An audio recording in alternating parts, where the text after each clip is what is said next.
Strap in, folks, no pun intended, because I've got one hell of a historical deep dive for you today.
Hey guys, what's going on? Welcome back to my channel. I'm Dale of Dale's Leatherworks, and before I get started, I'd like to dedicate this video to my grandfather who fought in World War II. I'm going to be covering tanker boots today. He was not a tanker, but he was in Germany towards the end of the war. It's to him that I have so much to be thankful for. He was the one who actually encouraged me to join the military and to pursue education. For that reason, I've always been fascinated by World War II in particular, and one of my biggest regrets was always that he didn't keep any of his uniform items. Part of me always wanted to to experience those items, those old uniforms, those old boots and patches and ribbons and things from the soldiers' day-to-day life. One of the most popular subjects about World War II, of course, is the weaponry, the guns, the bayonets, the swords, all that stuff. And I'm interested in that stuff too. I love that, but that always seems to be like the focus on any historical deep dive. People don't normally care about the items and garments that got troops through their day-to-day lives. Part of my approach to this channel has always been to cover niche subjects that haven't had much coverage before, and that's kind of what I'm trying to do with this. I bought up 2 authentic pairs of World War II tanker boots, and I'll be comparing them to these Eastman boots, this modern reproduction, and see how they stack up. Rose Anvil actually has done some videos on the World War II German jackboot, as well as he's done some other really cool videos about World War II boots that US troops used and things like that. One thing that really captivated me, Rose Anvil's jackboot video was extremely popular. It's got over I think 2 million views or something like that. The disappointing thing about that video is towards the end, after he cut those boots in half, he realized that they probably weren't authentic German army era jackboots. Now, the Germans used those jackboots up until I think the late 70s or 80s.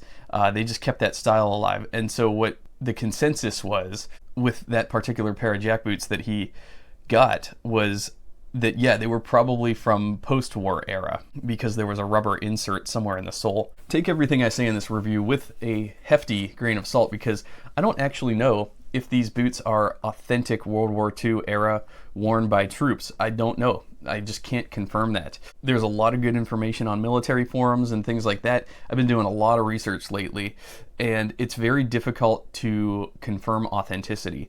Now, what I can tell you is what I see is these two pair of boots are definitely vintage. They're definitely old, and I bought them from some trusted sites that resell this stuff. I do believe that these are authentic, but I'm not an expert. So like I said, I want my comment section to be lit up with anybody who has any information whatsoever to share, because there's a lot of guys out there a lot smarter than me, a lot more well versed in this stuff with vintage boots, the ability to verify authenticity and things like that. So it is my belief that these are authentic World War II era boots used by troops on the ground, but I just don't know. And so anybody out there with more information, please share. I'm not shy. Tell me I'm wrong, please. By all means. If I'm wrong, I want to be told that I'm wrong. The last thing I would ever want is to come off like I'm some sort of know-it-all. I'm not. I'm following my sense of curiosity, and it's this inquisitiveness that keeps me engaged with this channel. It keeps me curious and alive with passion to discover more. I just want to know more. I want to mention the comment by Rifleman of War. This guy left this comment on Rose Anvil's video. He said, "Well, I love the fact that you're finally taking a look at the jackboot.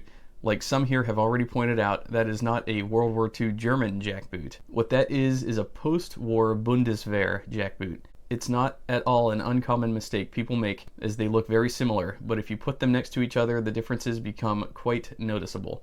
The construction is also very different. Hopefully now that you know, you'll be able to find a correct pair. If you see this, I would like to help you find a correct pair of boots because I loved your GI boot video and have been hoping to see this for a while now. I personally am friends with someone who's a renowned cobbler and is in the process of publishing a book about jackboots. If you would like, I could get you in contact with him if you'd like to speak about these boots. Otherwise, I have a lot of his resources that he's posted over the years as well." What is a tanker boot? Tanker boots are military boots closely associated with soldiers who serve on tanks. The tanker boot was designed by Daner's own H.E. Ketzler and General George S. Patton Jr. in 1937, who wanted something easy and fast to get on. Regular combat boots are laced through metal eyelets in the leather upper, but the tanker boots are fastened with leather straps, which wrap around the upper and buckle near the top. This benefits the wearer in several ways. Number one, the leather straps are advantageous, especially to those working inside tanks. The problem with laces is that they can become undone easily and then entangled in the many exposed moving parts of the tank and drag the wearer or part of his body into the machinery. Many boots have nylon or canvas panels in their uppers and also nylon laces which will melt if exposed to fire. Melting boots and laces will serve to further injure a crewman and make evacuating him out of the vehicle more difficult. Tracked crewmen typically find themselves performing maintenance on their vehicles in very muddy environments. The eyelets used in lacing become clogged with mud, so crewmen often just simply wrap the boot string around the upper portion of the boot without lacing through all the eyelets. Another advantage of tanker boots is that they are much easier to loosen than a regular laced boot when caked in mud. Tanker boots allow for improved circulation to crew members' feet as they may be sitting or immobile for long periods of time. Armor crewmen during combat have reported remaining seated at their gunners, drivers, and commanders' stations for up to 48 hours during armored operations. Tanker boots have a disadvantage compared to traditional lace-up combat boots in that they provide comparatively little ankle support. For troops that fight sitting in an armored vehicle, this is relatively unimportant. An unauthorized variant of the tanker boots is the Cavalry boot, or Cav boot, which is higher above the ankle. It's an imitation of riding boots worn by the Old Horse Cavalry, and might be worn by soldiers assigned to armored cavalry squadrons and scout units. That explains the differences here. So, as you can see, these two boots are significantly different boots. They're both considered tankers, but this one with all the straps, this is much more of the original idea for the tanker boot. This pair was like the Wikipedia article mentioned. I know, Wikipedia, it's not trustworthy. No, actually, Wikipedia is quite trustworthy in certain respects. In this case, I do believe that Wikipedia is correct. So this boot is based off of the Army's Cavalry boot, in that it has these straps at the top. It still has laces, as you can see, and it has a cap toe with perforations on there. So I'm going to compare these in a second, but I just want to get that out of the way. So like Wikipedia says, this was probably more commonly used by an officer. This is still a tanker boot, technically considered still a tanker boot. So I actually got these Cavalry tanker boots from a website called bbmilitaria.com. They're a fantastic site that sell war memorabilia. And here's what they have to say. World War II leather tanker boots. I believe these were field modified pre-war cavalry riding boots. The leather is still soft and pliable. They have not been cleaned, polished, or had any preservatives added to them. They still retain the metal tipped laces. Sizes marked on the bottom of the soles 8.5E. All 4 upper straps have been placed by a master craftsman using the original buckles. They show the use and wear you would expect from combat veterans. Very hard to find pair of boots. Guaranteed original. And one thing I want to mention on the size. So I didn't buy these with the intention of wearing these, mostly because when I do read on some of these military forums, some of these guys buy these old boots genuine from the war era with the expectation of wearing them for reenactments and things like that.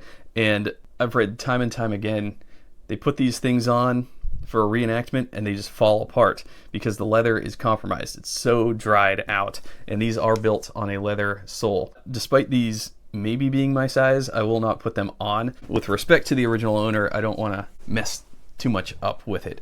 So yeah, I will not be wearing these, but that said, these are 8.5E and they just look small to me. When I compare them to my Vibergs on the 2040 last in size 8, let's get a size comparison here. The back heel stay to the toe. Okay, so the length does look pretty spot on. So yeah, the length does look pretty close. So I do believe that these would probably fit me, but they're narrow. You can see that from the bottom. And what's really cool about this is these were built on the original Munson last. Like, this is authentic, no shit, era specific Munson last. I love it. Nice rounded out toe there. Really cool shape. Really cool to see it in its original form, you know, before the days of modifications. I might be able to wear these, but like I said, I'm not going to. I don't want them to crack.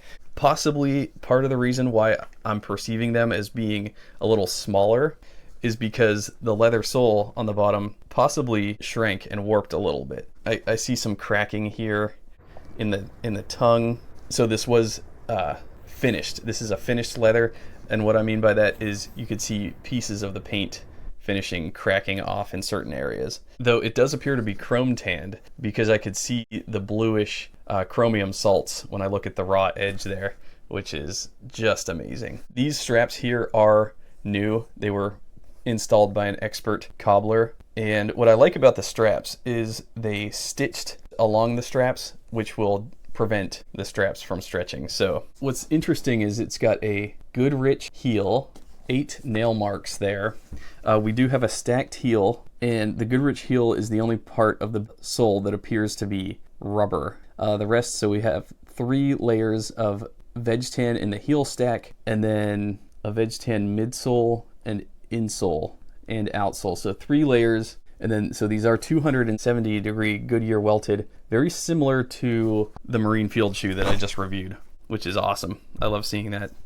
And these Vibergs in brown oiled shinky horsebutt are also 270 degree Goodyear welted, very similar in construction, if I'm being honest. The SPI is about the same, and yeah, one of my favorite things about this is the perforated cap toe. It just looks really cool, and it's really faithfully redone with the Vibergs. I didn't intend on including these Vibergs in here, but Viberg really did a good job reproducing World War era service boots, as evidenced by just me looking at these 2 boots next to each other.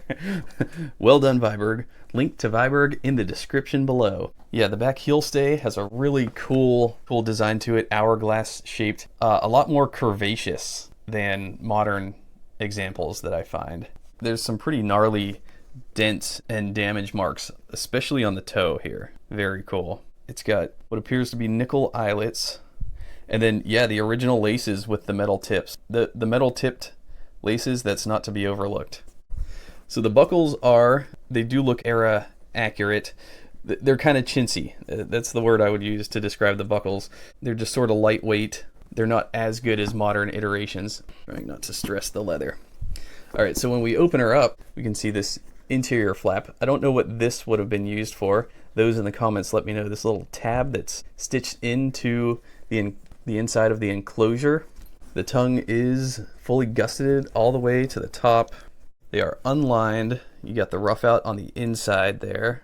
We have a really cool loop stitch down the spine. I'm not sure if that's the proper term for that, but the spine is stitched using a similar method that Iron Boots does down the center there, which is really cool. I could tell that, yeah, the toe is structured, and so is the back heel stay structured.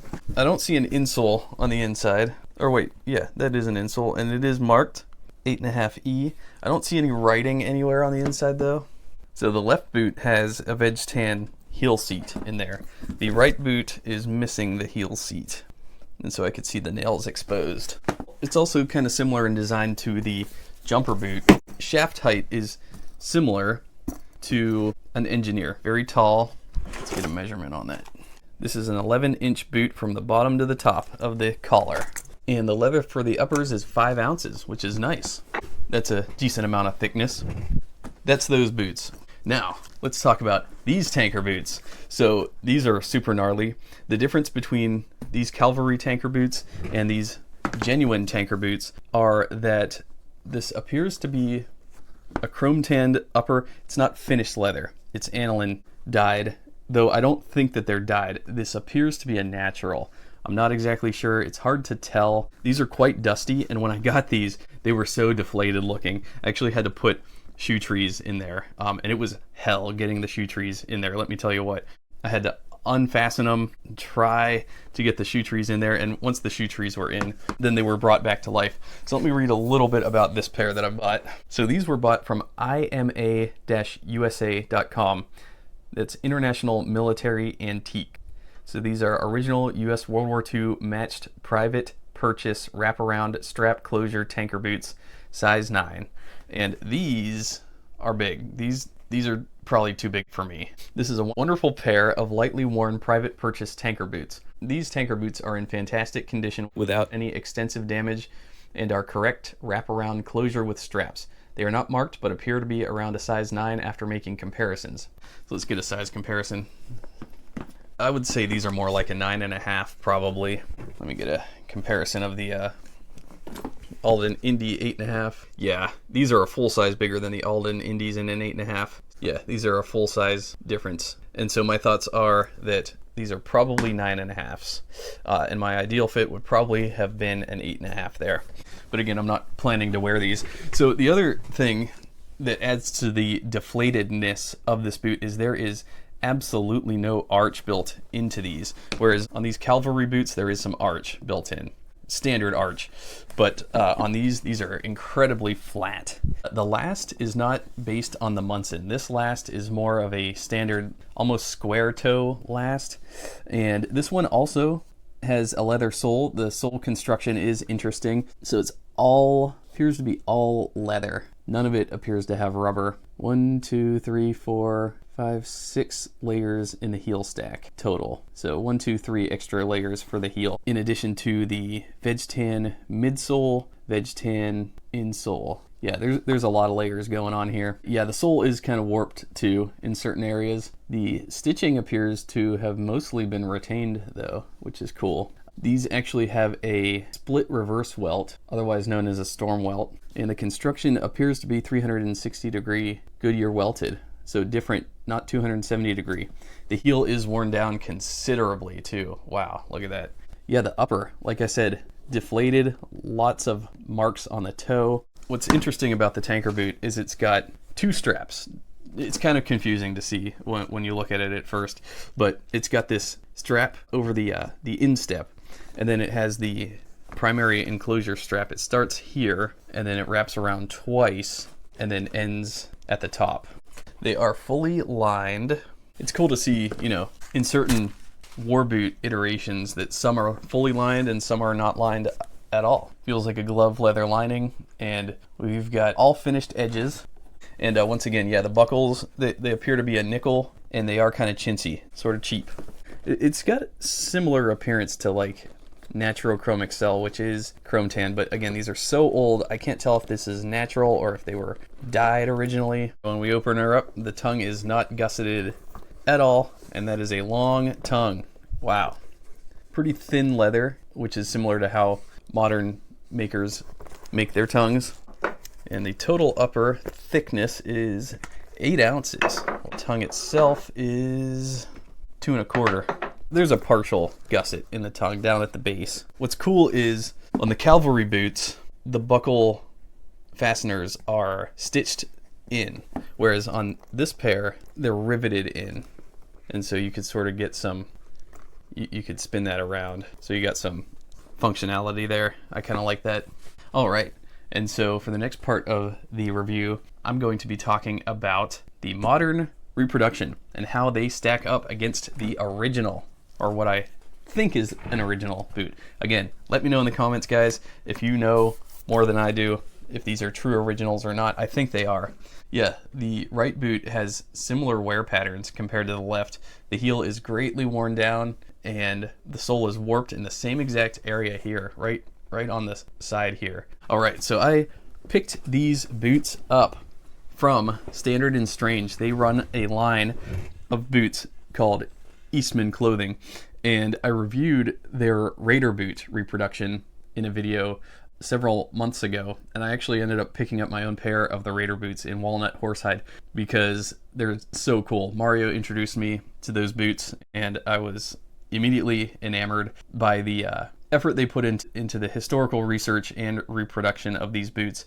So a little bit about these. I do believe that these, Mario says that these are made also by John Lofgren's factory, which would explain the price. They're pricey. They're $1,355 full price. Now I picked these up, both pairs. They were running their inflation sale. I don't normally shop at Standard and Strange, but when the 30% off thing came into play, I said, you know what, since I'm doing this historical series, I sort of owe myself the chance to get my hands on some and to review them and to do this historical deep dive into these boots. These are the Tanker boots in russet brown horsehide. Let me read a little bit about these.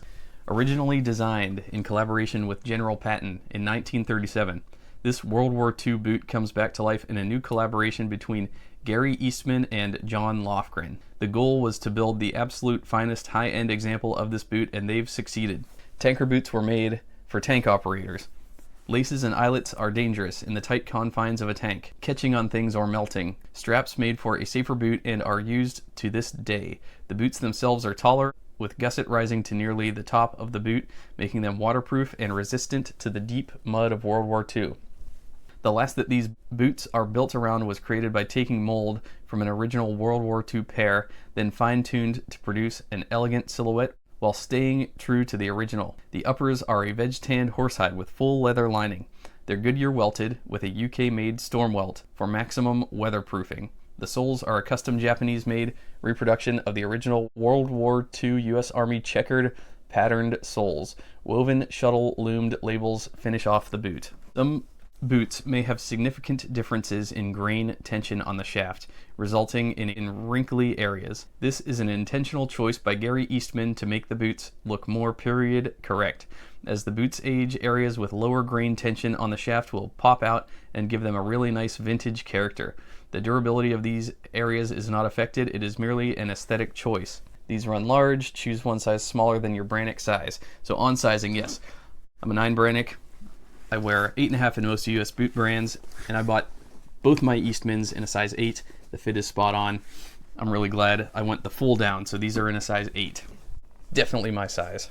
Once again, the specs, we've got veg-tanned horsehide uppers, fully leather lined, custom lasts made from the original World War II boots, blackened solid brass buckles, double stitched at high stress points, Goodyear storm welts, custom US Army World War II soles, cat's paw heels. I'm so excited to finally have a pair of boots with cat's paw heels on them, and these were made in Japan. Standard and Strange also did a 6-month review. Gen is one of the shop owners at Standard and Strange, and the Eastman Tanker boots were a grail boot of his for years, and his have patinated up beautifully. So in his review, he mentions the villain noise, Right out of the box, a new pair of Tanker boots should be stiff, snug, and a little squeaky for the non-burnished horsehide versions. The stiffness eventually gives way to a softness, the snugness relaxes a bit, and the squeaking gets a little less squeaky and a little quieter. He says breaking them in took about 1 full week. Yeah, after a week the stiffness was gone and he wore them daily without issue. After 6 months, they're the most comfortable pair of boots in my rotation. The squeaking noise mentioned above, at the shop we call it the villain noise because it sounds like you're a villain in an action movie. The only way to describe it is that the boots make a subtle leather noise when you walk. Calling it a squeak doesn't properly do justice to the sound, nor is it really accurate. Tanker boots are not a beginner piece of footwear, but they're surprisingly easy to style and comfortable as all get out to wear. While they can certainly be an acquired taste, the comfort and quality speak for themselves.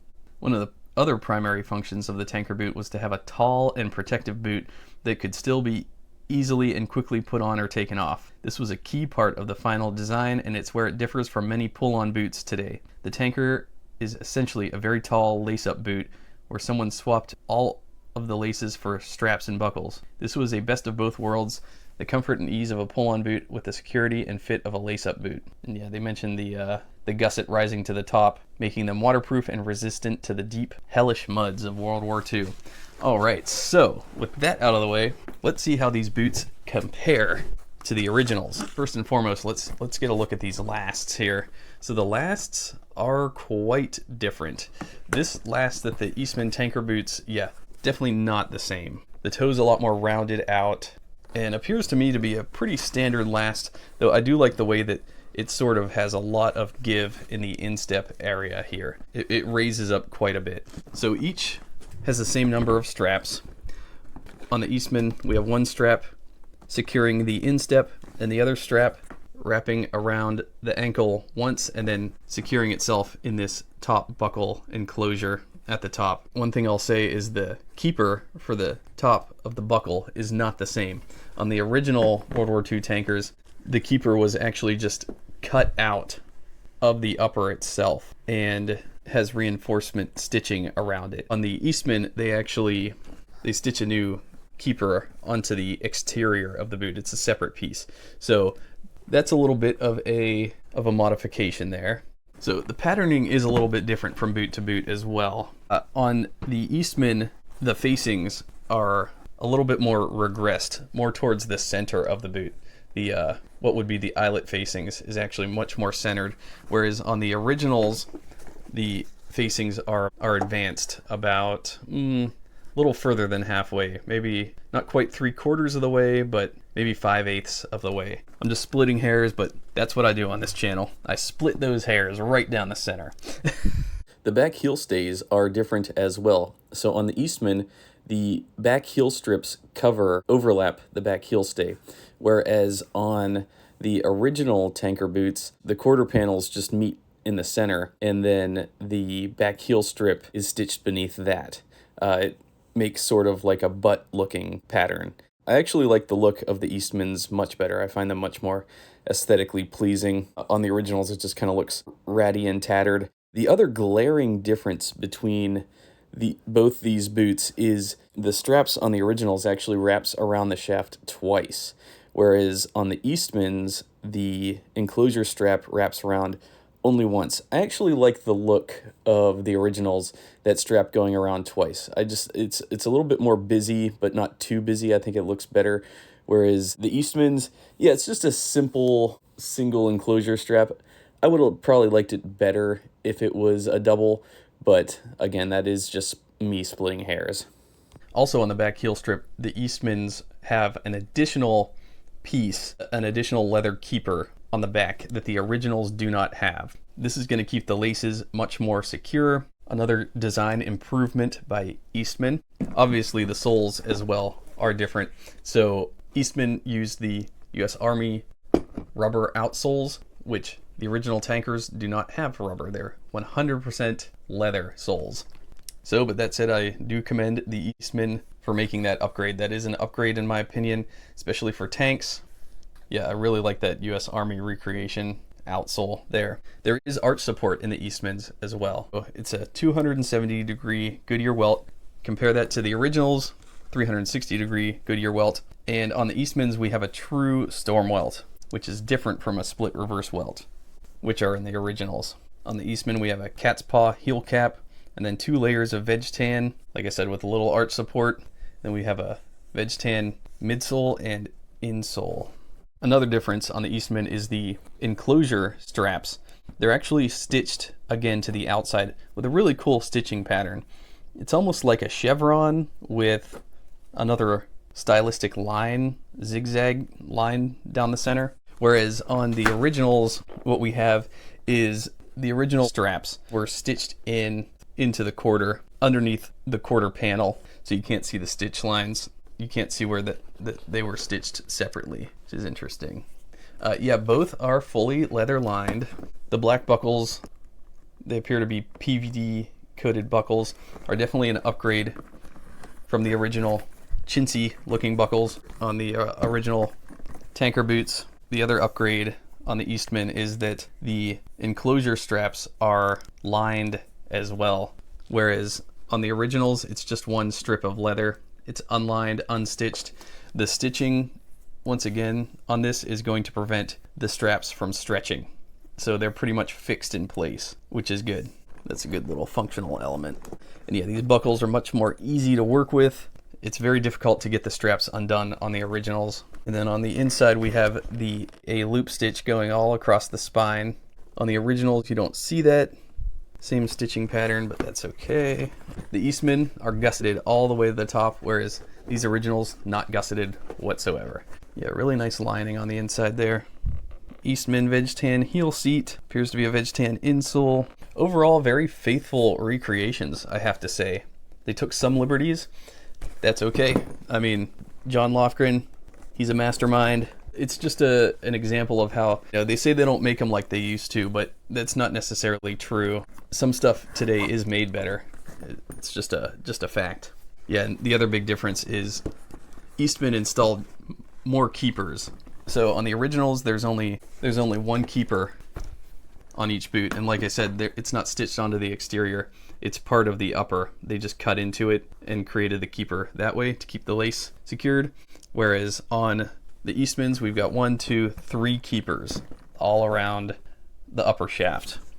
The height is the same.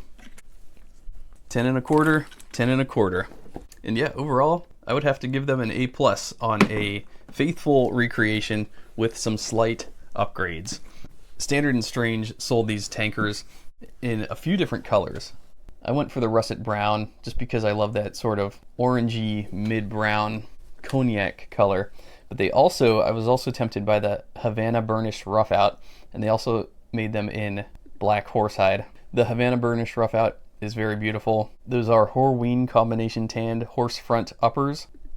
So not Italian veg tan horsehide like these are. My Arrow Ridley jacket in Natural Chrome XL is actually Horween front quarter horsehide Chrome XL. So they're making it out of a similar leather. I'm impressed by the Eastmans, and I'm also impressed by the old world construction of the originals. One thing that's really fascinating to me is with these recreations, just how little the antique world and the modern world collaborate. They're not in the same circles. Getting this information is actually pretty daunting, pretty difficult.